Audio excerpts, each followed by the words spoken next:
Nabi SAW mengatakan, muru auladakum bis shalah wa hum abna'u sab'in. Perintahkan anak kalian salat kalau sudah berumur 7 tahun. Wadribuhum 'alaiha wa hum abna'u 10. Pukul mereka kalau umur 10 tahun belum salat. Wa farriqu bainahum fil madaji', dan pisahkan tempat tidur mereka antara yang laki dengan yang perempuan. Bismillahirrahmanirrahim. Ustadz, saya pernah mendengarkan sebuah penjelasan bahwa sahabat Ali bin Abi Thalib radhiyallahu ta'ala anhu biasa memukul anak-anaknya seperti Hasan dan Husain ketika melakukan kesalahan dalam tata bahasa Arab. Ini tidak disebutkan apakah dalam Al-Quran ataukah tidak. Sebagaimana saya juga mendengar penjelasan bahwa diperbolehkan memukul anak setelah umur 12 tahun kalau tidak menunaikan sholat. Sebaliknya, terkadang anak-anak mendapatkan perlakuan buruk dari orang tua. Mohon diberikan penjelasan kepada kami Ustaz, sejauh mana keabsahan ya diperbolehkan memukul anak ketika mereka salah dalam tata bahasa Arab, dan mohon diberikan penjelasan pula bagaimana terkait dengan menghukum anak dengan memukul tatkala dia sudah berumur 12 tahun. Jazakumullah khairan atas jawabannya Ustaz. Pertama, saya belum tahu tentang riwayat tersebut yang menyebutkan bahwasanya Ali bin Abi Thalib, Khalifah Ali bin Abi Thalib radhiyallahu an, memukul Hasan dan Husain karena kesalahan tata bahasa. Wallahu alam. Saya belum tahu sumbernya, riwayatnya di mana. Tapi yang di masalah yang kedua, yaitu memukul karena anak tidak sholat, itu hadisnya sahih. Tapi bukan 12 tahun, ya 10 tahun. Nabi SAW mengatakan, muru auladakum bis shalah wa hum abna'u sab'in. Perintahkan anak kalian salat kalau sudah berumur 7 tahun. Wadribuhum 'alaiha wa hum abna'u 10. Pukul mereka kalau umur 10 tahun belum salat. Wa farriqu bainahum fil madaji', dan pisahkan tempat tidur mereka antara yang laki dengan yang perempuan.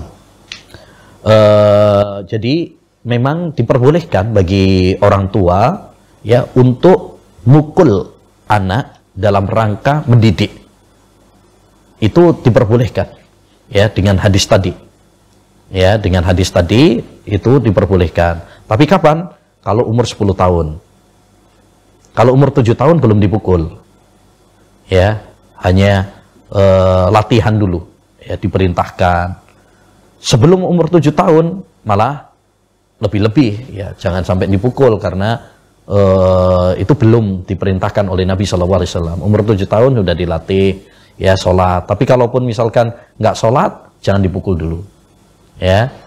Umur 10 tahun, nah ini sudah mulai ya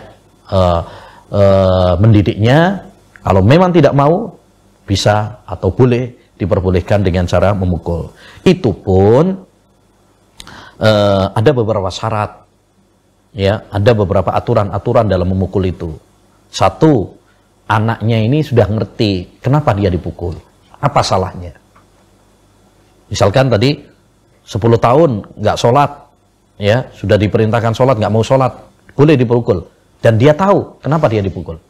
Jangan sampai anak dipukul dia nggak sadar, nggak tahu kenapa dia, alasannya apa dia dipukul. Nah ini. Yang kedua, tidak boleh mukul area wajah. Area kepala ini nggak boleh, karena ini area yang sensitif. Ada mata untuk melihat, ada telinga, ada hidung, ada mulut. Ini area-area yang sangat sensitif. Nabi bersabda, idza qatalta fajtani bil wajah. Kalau kamu bertengkar, jauhi area wajah. Kemudian yang ketiga, tidak boleh terlalu keras. Maksudnya mukulnya ini jangan sampai misalkan sampai berdarah, sampai patah tulang misalkan, ya, dibawa ke rumah sakit, nggak boleh. Karena tujuan kita mukul itu mendidik, bukan balas dendam, bukan melampiaskan amarah, bukan, gitu. Makanya yang keempat ini penting juga, tujuan kita dalam memukul itu adalah mendidik, bukan melampiaskan amarah. Makanya peran niat ini penting. Ya, ketika kita mukul nih, tanyakan pada diri kita.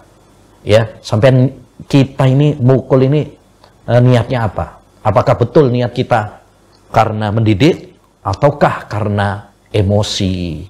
Ya, marah. Ya, kalau tujuannya sekedar emosi, melampiaskan amarah, nggak boleh.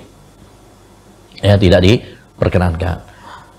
Jadi itu beberapa syarat ya, yang harus diperhatikan ketika kita memukul ya istri, memukul anak dan sebagainya. Jadi mukul itu memang salah satu sarana untuk mendidik yang diperbolehkan. Ya, hanya tetap ada aturannya. Ya, tetap ada aturan-aturannya. Bukan hanya dalam masalah sholat, masalah yang lainnya pun diperbolehkan kalau memang itu adalah masalah-masalah yang tujuannya adalah untuk mendidik. Ya, tujuannya misalkan dia mengatakan ucapan-ucapan yang jorok, misalkan kotor, boleh. Tapi jangan jadikan itu sebagai pilihan pertama gitu ya. Kalau bisa dinasehatin, dinasehatin. Ada tahapan-tahapannya. Ada tahapan-tahapannya. Tapi kalau memang sudah layak untuk dipukul, tidak mengapa. Karena kadang sebagian anak itu tidak sadar, tidak tidak menyadari ya, baru dia sadar kalau dididik dengan pukulan.